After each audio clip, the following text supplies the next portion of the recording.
많은 한국 부모님들은 노년이 되어서도 이미 성인이 된 자식을 부양하고 있습니다. 한국은 자녀의 사교육비에 많은 돈을 씁니다. 공교육과 사교육을 망라해 자녀들의 교육비를 대학이나 대학원을 졸업할 때까지 전액 부담하고 결혼자금과 결혼 후 집 장만 비용까지 내주다가 정작 자신의 노후 대비를 하지 못하고 노후 파산의 원인이 되기도 합니다. 캥거루족을 아시나요?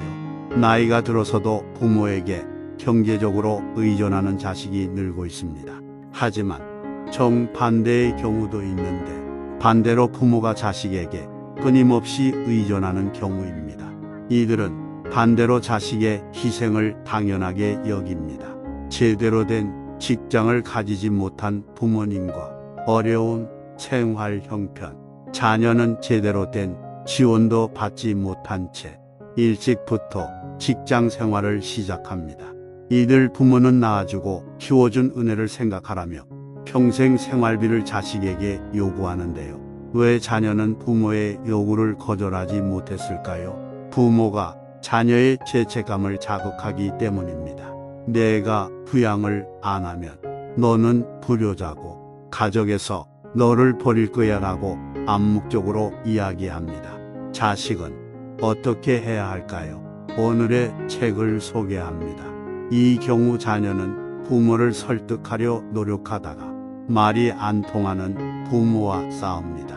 그리고 부모와 싸웠다는 죄책감에 빠집니다. 우울증을 겪기도 합니다. 부모는 자식의 말을 인정하지 않습니다. 자녀는 알아야 합니다. 내 인생이라는 걸 결국 살아가는 건 나예요. 책임질 사람도 바로 나입니다. 그렇기 때문에 부모와의 관계에서 좀 더 주체적이어야 합니다. 자녀가 성인이 되었을 때 가장 중요한 숙제는 부모와 분리입니다. 신체적인 것뿐만 아니라 정서적인 독립입니다. 사회 초년생인데 과도하게 부모에게 주기만 하는 자녀가 있습니다. 어린 시절 자녀는 부모에게 물질적 정서적으로 충분히 받지 못했습니다. 그런데 아이러니하게도 자녀는 성인이 되어 부모를 과도하게 지원합니다. 그리고 그것을 당연하게 생각합니다. 왜 이런 성향이 나타날까요? 어린 시절로 돌아가 봅니다. 아이는 부모에게서 충분한 애착을 받지 못했습니다. 부모와 애착이 잘 형성되지 못한 것이죠. 이런 경우 자녀는 부모로부터 인정받고 싶은 욕구가 생깁니다. 평생 부모를 돌보고 기꺼이 부모를 위해서 무언가를 주려고 하는 아이의 형태가 나타납니다. 어린 시절 받지 못한 애정을 지금 그렇게 해서 받으려고 합니다. 부모에 대한 인정의 욕구를 자신의 경제력을 바침으로써 맞바꾸는 것입니다. 자신이 자립해야 할 모든 에너지를 부모의 애정과 인정을 받기 위해 쏟아붓고 있는 것입니다. 하지만 자녀에겐 지금의 부모만이 가족이 아닙니다. 자신이 책임져야 할 미래의 나와 가족이 있습니다. 그러려면 자녀가 부모로부터 떠나야 합니다. 부모를 향한 죄책감과 책임감 그리고 상실감으로부터 멀어져야 합니다. 부모와 자녀 사이에 건강한 경계선이 그어져야 합니다. 부모로부터 멀어지려 할 때 사실 자녀보다 부모가 더 힘듭니다. 어쩌면 자녀가 그동안 부모의 배우자 역할을 했습니다. 어쩌면 자녀에게 자녀 그 이상의 역할을 시켰습니다. 그러면 부모는 자녀의 독립을 순수하게 바라볼 수가 없습니다. 건강한 독립을 하려는 자녀를 불효자라며 비난하기도 하고 자녀에게 죄책감을 유발시키는 거예요. 내가 널 어떻게 키웠는데 그러면서 자녀에게 죄책감을 심어 놓습니다. 자녀의 정서적인 독립은 자녀만 노력한다고 되는 것은 아닙니다. 하지만 안타깝게도 나쁜 부모는 부모가 자녀가 떠나는 것을 허용하지 않고 비난을 하며 잡아당기는 경우가 있습니다. 부모의 통제의 메커니즘은 강력하게 작용이 됩니다. 자녀는 용기가 필요합니다.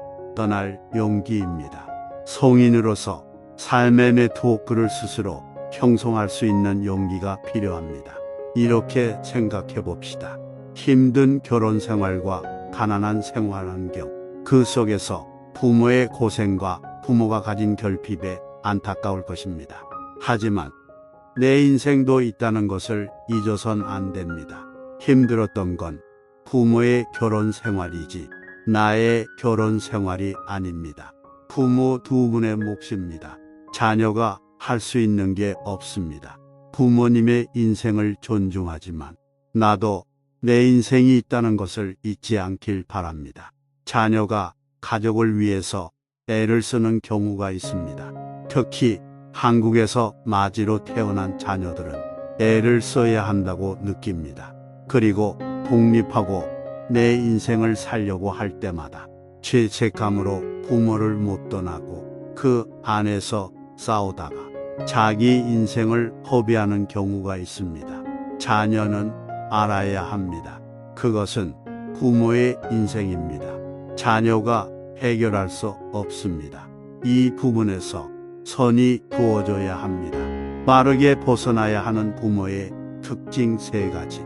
첫째, 자녀에게 집착과 소유, 통제 욕구를 보이는 부모입니다. 이런 부모는 자녀의 의견을 존중하지 않습니다. 자녀의 인생도 존중하지 않습니다. 상호간의 존중은 없으며 자식은 부모의 뜻을 따라야 한다는 규칙만 존재합니다. 둘째, 자녀에게 자녀 이상의 역할을 요구하는 부모입니다. 자녀는 대물림의 악순환을 겪게 됩니다. 자기 연민에 빠져 자식에게 부정적인 정서를 폭포처럼 쏟아붓고 자녀를 감정의 쓰레기통으로 삼기도 합니다. 혹은 경제적으로 끊임없이 의존하며 가난을 대물림하기도 합니다. 떠나지 않으면, 가족으로부터 객관적으로 분리되지 않으면 악순환이 오랫동안 지속될 가능성이 높습니다. 가족들에 대한 선입견이 강한 사람들이 있습니다. 마리는 이래야 해. 자식이라면 당연히 이래야 돼. 가족은 이래야만 돼. 너무 고정된 선입견을 갖고 있는 사람이 있습니다. 우리 이렇게 화목해야 해. 그게 때론 가족 구성원을 올가맵니다. 거짓 친밀감을 만들어냅니다. 겉으론 화목해 보이지만 그 안에 있는 가족들은 답답합니다. 가족만 있고 나 자신은 그 안에 없습니다. 이들은 가족에 대한 선입견이 고정불변입니다. 고정된 사고 속에서 결혼을 하게 되면 어려움이 많습니다. 그것이 진리인 양 배우자에게도 요구하게 됩니다. 세 번째는 자녀를 도구로 보는 경우입니다. 이런 부모는 자녀를 통해 대리만족을 충족하려고 하기도 하고 자녀를 자랑스러운 액세서리처럼 여기는 경우가 많습니다. 다 너를 위해서 그러는 거야 라고 말하지만 과연 자식만을 위해서일까요? 부모 사이에도 신분과 서열이 있습니다. 부모 사회에서 중요한 서열은 자녀가 얼마나 공부를 잘하는가, 자녀가 얼마나 잘 나가는가가 바로 부모의 신분이기도 합니다. 다 너를 위해서 그러는 거야 말은 하지만 부모 자신이 그만큼 인정받고 싶고 자식 키우는 일은 잘했다, 성공했다라는 인정을 받고 싶은 욕구가 혼합되어 있습니다. 부모 자신의 삶에 열등감을 가지고 있다면 자식은 더욱 자랑거리가 됩니다. 성인이 된 자녀는 알아야 합니다. 자녀는 부모와 정서적으로 독립되고 건강한 경계선을 가져야 합니다. 자녀에게 배우자 역할을 기대하거나 자녀 이상의 역할을 요구하는 부모로부터는 건강한 독립을 하시기 바랍니다. 어릴 적 부모의 애정을 충분히 받지 못한 사람이 성인이 되어 부모와 의존 관계로 이어지는 경우가 있습니다. 경제적 지원과 맞받고 부모의 인정을 받으려 합니다. 결핍은 더 큰 결핍을 만들지만 대물림의 악순환을 끊어야 합니다. 부모를 떠나고 싶으면서도 죄책감에 정서적 독립을 못하는 경우가 많습니다. 올바른 부모라면 자녀가 품에서 독립해 나가는 과정을 묵묵히 지켜봐주고 자녀가 독립된 인격체로 성장하기를 응원합니다. 자녀에게 죄책감을 씌워서라도 자식을 소유물로 여기려는 부모에게선 서서히 거리를 두시기 바랍니다. 비록 부모나 주변 사람들이 나를 가치 있게 여기지는 않았다 할지라도 더 중요한 건 내가 내 자신을 어떤 눈으로 보는가, 내 자신에게 어떤 가치를 부여하는가에 따라서 내 인생은 달라집니다. 부모님과 건강한 애착을 맺을 수 없는 상황이라면 부모에게서 못 받은 것에 집중하지 말고 내가 나에게 줄 수 있는 것, 나를 돌보는 일이나 내가 나아가야 할 일, 내가 진정 원하는 것을 찾는 일에 집중하십시오.